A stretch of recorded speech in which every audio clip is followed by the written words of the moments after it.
मैं मातंगी देवी का ध्यान करता हूँ।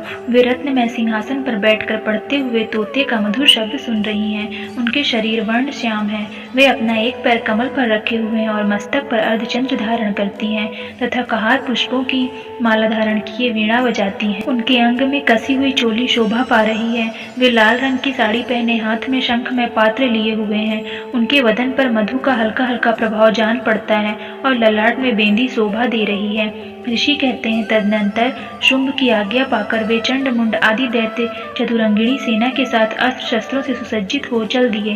फिर गिरिराज हिमालय के सुवर्ण में ऊंचे शिखर पर पहुंचकर उन्होंने सिंह पर बैठी देवी को देखा।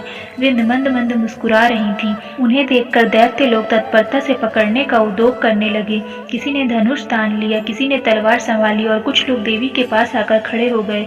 तब अंबिका ने उन शत्रुओं के प्रति बड़ा क्रोध किया। उस समय क्रोध के कारण उनका मुख काला पड़ गया, ललाट में भौहें टेढ़ी हो गईं और वहां से तुरंत विकराल मुखी काली प्रकट हुई, जो तलवार और पाश लिए हुए थी। वे विचित्र खटवांग धारण किए और चीते के चर्म की साड़ी पहनकर नर मुंडों की माला से विभूषित थी। उनके शरीर का मांस सूख गया था, केवल हड्डियों का ढांचा था जिससे वे अत्यंत भयंकर जान पड़ती थी। उनका मुख बहुत विशाल था, जीभ लपलपाने के कारण वे और भी डरावनी प्रतीत होती थी। उनकी आंखें भीतर को धंसी हुई और कुछ लाल थी। वे अपनी भयंकर गर्जना से संपूर्ण दिशाओं को गूंजा रही थी। बड़े बड़े दैत्यों का वध करती हुई वे कालिका देवी बड़े वेग से दैत्यों के उस सेना पर टूट पड़ी और उन सबको भक्षण करने लगी। वे पार्श्व रक्षकों, अंकुशधारी महावतों, योद्धाओं और घंटा सहित कितने ही हाथियों को एक ही साथ हाथ से पकड़कर मुंह में डाल लेती थी। इसी प्रकार घोड़े, रथ और सारथी के साथ रथी सैनिकों को मुंह में डालकर वे उन्हें बड़े भयानक रूप से चबा डालती थी। किसी के बाल पकड़ लेती, किसी का गला दबा देती, किसी को पैरों से कुचल डालती और किसी को छाती के धक्के से गिराकर मार डालती थी। वे असुरों के छोड़े हुए बड़े बड़े अस्त्र शस्त्र मुंह से पकड़ लेती और रोष में भरकर उनको दांतों से पीस डालती थी। काली ने बलवान एवं दुरात्मा दैत्यों की वह सारी सेना रौंद डाली, खा डाली और कितनों को मार भगाया। कोई तलवार के घाट उतर गए, कोई खटवांग से पीटे गए और कितने ही असुर दांतों के अग्रभाग से कुचल जाकर मृत्यु को प्राप्त हुए। इस प्रकार देवी ने असुरों की उस सारी सेना को क्षण भर में मार गिराया। यह देखकर चंड उन अत्यंत भयानक काली देवी की ओर दौड़ा तथा महादैत्य मुंड ने भी अत्यंत भयंकर बाणों की वर्षा से तथा हजारों बार चलाए गए चक्रों से उन भयानक नेत्रों वाली देवी को आच्छादित कर दिया।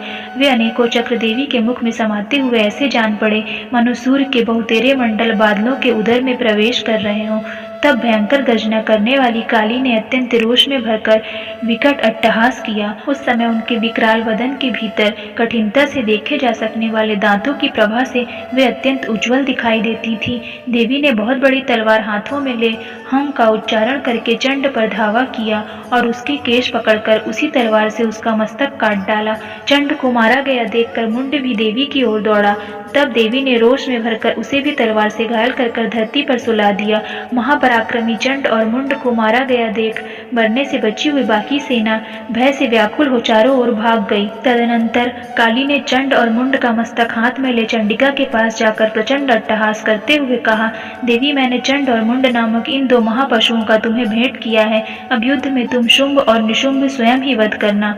ऋषि कहते हैं, वहां लाए हुए उन चंड मुंड नामक महादैत्यों को देखकर कल्याणमयी चंडी ने काली से मधुर वाणी में कहा, देवी, तुम चंड और मुंड को लेकर मेरे पास आई हो, इसलिए संसार में चामुंडा के नाम से तुम्हारी ख्याति होगी।